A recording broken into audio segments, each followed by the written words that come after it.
Hello, good morning. Just want to apologize for this little injury on my lip because it doesn't look very sightly, but it's just a burn because we were playing with firecrackers and I hurt myself. I didn't realize at that time. I want to talk today about the negative thinking cycle. I actually did a little, morning is my time for inspiration, and I just started writing down. I had a conversation with somebody, and they were like in this negative thinking cycle and just jumped to conclusions. And I thought, let me just look into this a little bit deeper. And then I just did this drawing, and I wanted to show what would be a normal thinking cycle and what happens in the negative thinking cycle.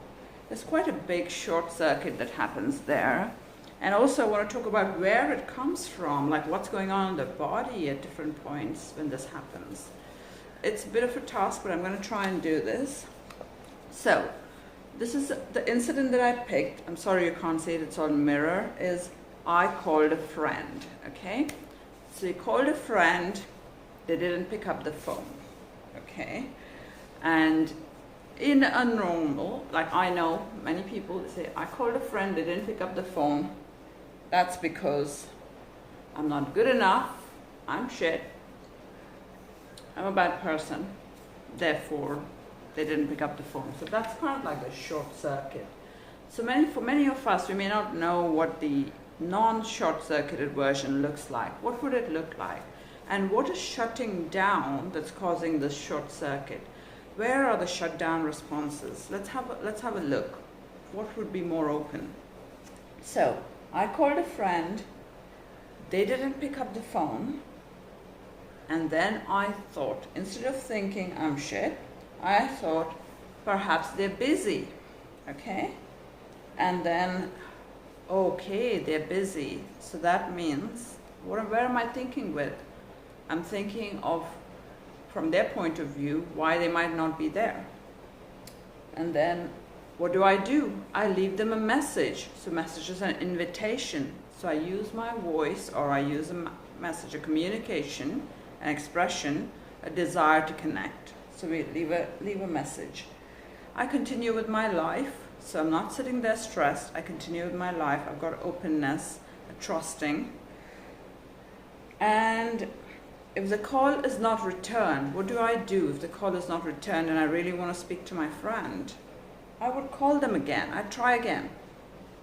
And then I think maybe they have other things going on, which is why they haven't returned my call. Okay. And then if they don't reply to that attempt, the natural mind would be thinking, what's going on?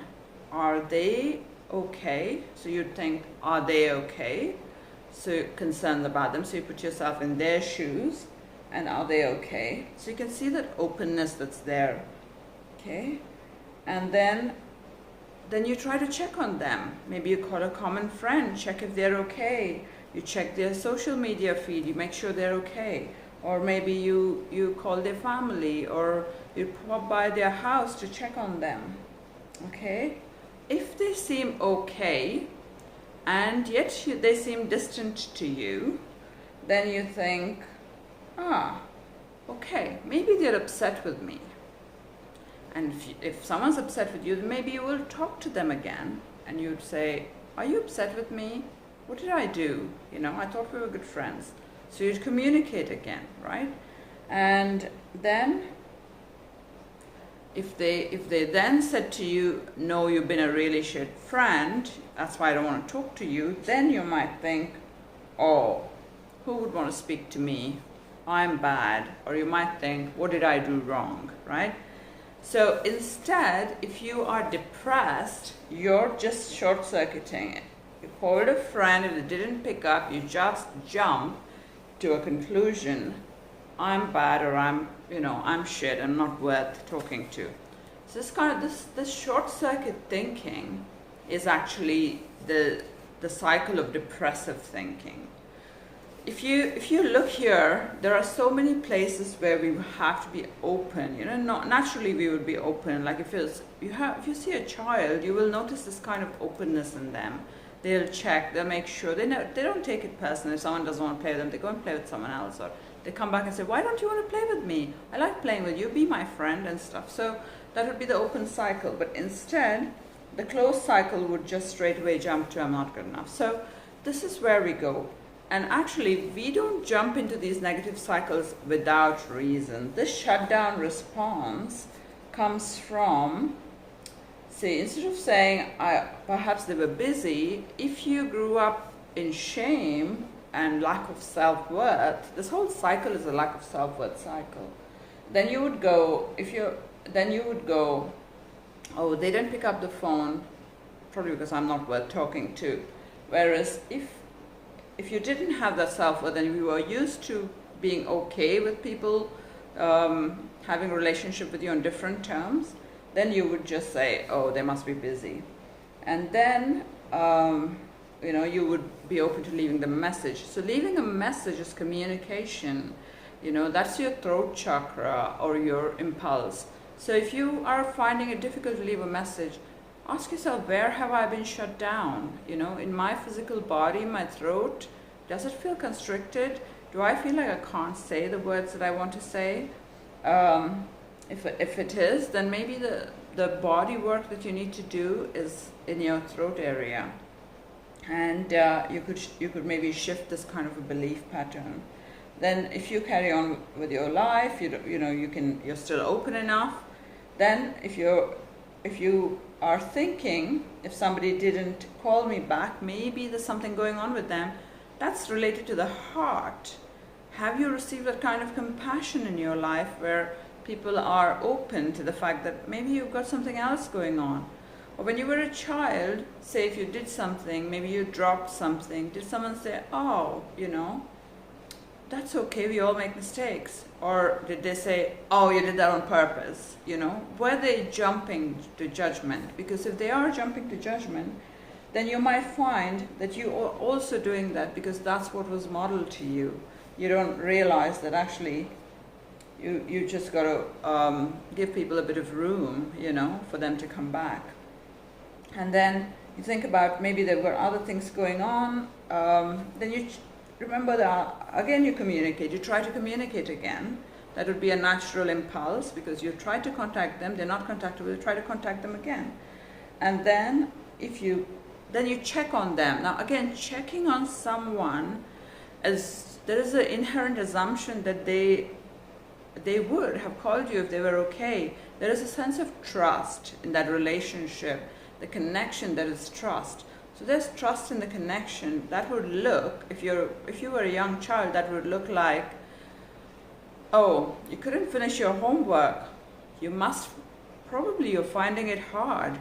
Or did it go, you didn't finish your homework. Oh, you're just trying to escape you away from your work. What is that? There's a difference between that. One of them is judging you for not doing something, for not being able to do something. The other one is recognizing that probably there was a problem, there's a genuine problem there. So it's like it starts from a base of self-compassion, compassion towards you when you were a child. So if you check on you, if they seem okay but distant, then again, that's an opportunity to say, if we are triggered by this, someone's distant to us, we might go, oh my God, I don't want to have anything to do, with that person. That might be quite enough to, put you off the friend for life. In fact, even just talking about this kind of short circuit and this I can feel in my body, like the negative talk is kind of permeating my body just when I'm talking about it. So that's how powerful our words are. I can feel this in my body. So if they seem distant, then we go like, oh, did I do something wrong? Is it just me, or are you okay? So how would that go back? So if you were a child and you were temperamental or you were moody or you didn't always show up in the same way, were your caretakers understanding of that? Were your parents understanding of that? Or did they say, oh, you're just doing that to upset me, You must be doing that to upset me. You're a child, you're boisterous. And they're like, how can you be so noisy? Don't you know it's time for me to sleep? Like making you responsible for their problems. That would be one of those things. And then who would want to speak to me and I'm bad? And that's again like a lot of personal judgments. There's a lot of shame. I can feel, like even in my body, I can feel like the feeling that's coming in when I'm talking is shame, humiliation, a kind of harshness towards self, like a type of judgment. And these are the underlying ingredients, self-worth issues, like not thinking you're worthy. These are the underlying ingredients of the depression and can go. So I'm going to suggest that doing the mind work at each of these levels can take quite a lot of time, rewiring these things. But recognizing that there is something going on in the body which is causing these things to sorry, my light's gone off. Recognizing there's something going on in the body which is, you've got a feeling coming in the body, or you've got a suppression going on in the body, a lowering of your mood in the body, and recognizing that maybe there is something going on within your body, and if you remove the original memory of when those things happened, so address the original trauma, it doesn't always have to be trauma, it could just be negative beliefs, then you might be able to remove the patterns of depression. All of these kinds of things, it comes from having been told that we are not good enough as we are. So if there's one thing you take away from this, know that the people who put those thoughts in your head, they didn't really know you. You are good enough. If you want to see some of the body work that I talk about, and you can come to my free healing circle. I actually developed my own method of cellular transformation so that we can shift limiting beliefs in a quick way right through the body. We try not to go back into the original memories in order to shift it, because that can be quite painful. We use imagery and sensation to go there. If you'd like to know more, do join my group, and there is a circle that will be posted in an announcement, a monthly healing circle. You can come there, and I do a free treatment on one person, and you get to see, and maybe you can get something out of it. Thank you for watching, and have a great day. Bye.